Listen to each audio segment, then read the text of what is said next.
लक्ष्मी रस्त्यावरील वॉकिंग प्लाझाचा विषय जरी मागे पडला असला तरी वाहतूक शाखेच्या वतीने या योजनेचा प्रयोग लक्ष्मी रस्त्यावर सुरू करण्यात आला आहे। वाहतूक शाखेने लक्ष्मी रस्त्यावरील बेलबाग चौक ते टिळक चौक या दरम्यानच्या डाव्या बाजूची दुचाकी पार्किंग बंद करून ही जागा पादचाऱ्यांसाठी खुली केली। शनिवार चौकात या अगोदरच ही योजना राबवण्यात आलेली आहे। या योजनेच्या धर्तीवरच लक्ष्मी रस्त्यावर हा प्रयोग राबवण्यात आला। अनेक पादचारी आणि विशेषतः ज्येष्ठ नागरिकांनी या प्रयोगाचे स्वागत केले।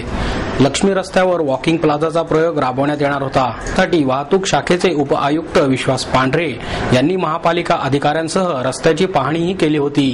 या प्रयोगाला विरोध झाला होता, त्यावर तोडगा काढत पादचाऱ्यांसाठी शनिवार चौकात राबवण्यात आलेल्या प्रयोगाच्या धर्तीवर लक्ष्मी रस्त्यावर आता हा प्रयोग राबवण्यात आला। बेलबाग चौक ते टिळक चौक या दरम्यान सबंध रस्त्यावर रस्त्याच्या दुतर्फा दुचाकी वाहनांची पार्किंग व्यवस्था होती। लक्ष्मी रस्त्यावरील पदपथही अतिक्रमणांच्या विळख्यात सापडलेला होता।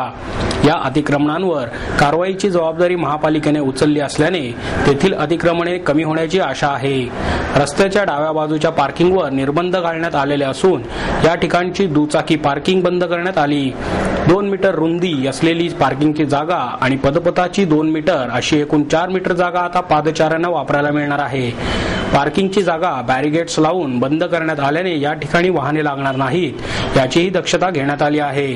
रस्ता ओलांडण्यासाठी पादचाऱ्यांना मात्र चौकांचाच वापर करावा लागणार आहे। लक्ष्मी रस्त्याच्या डाव्या बाजूला 4 बस थांबे आहेत। प्रवाशांना या बस थांब्यांचा वापर करणे त्यामुळे अतिशय सोपे झाले आहे। पुणे शहरामध्ये आता जी वाढती गर्दी आहे त्या गर्दीच्या हिशोबाने लक्ष्मी रोड या साईडला दोन्ही साईडला पूर्वीपासून पार्किंग होती।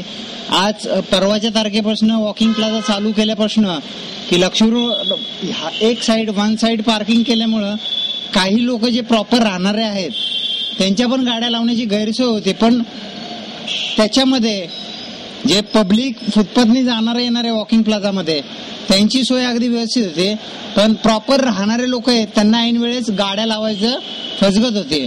माझ्या हिशोबाने तरी जी वॉकिंग प्लाझा केली आहे ती बरोबर आहे, पण गाड्या जे पार्किंग करतात ना अल्टरनेट डे केले पाहिजे। एक साइड इकडे एक साइड तिकडे, एक दिवसाआड किंवा एक आठवडा त्या साईडला एक आठवडा या साईडला, उजवी साईड डावी साईड, ह्याच्यामध्ये कसं होईल दोघांना आणि व्यापारी लोकांनाही सोयीस्कर पडेल।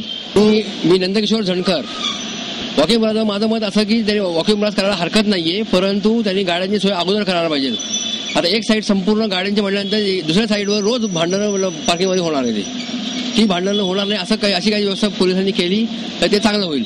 आता वॉकिंग प्लाझा म्हटल्यानंतर इथे कोणी कस्टमर सुद्धा येणार नाही दुकानामध्ये, कारण गाड्याची लावण्याची सोय नसेल तर कोण कसं मिळणार। म्हणजे इथल्या दुकानदारांची आणि राहणाऱ्या लोकांची खूपच गैरसोय याच्यामध्ये, कारण त्याच्याकडे कोणी येणारच नाही ना। आणि गाड्यांजवळ आधी गाडी पार्किंगची सोय पोलिसांनी करायला पाहिजे आणि मग त्यांनी सगळं करायला पाहिजे।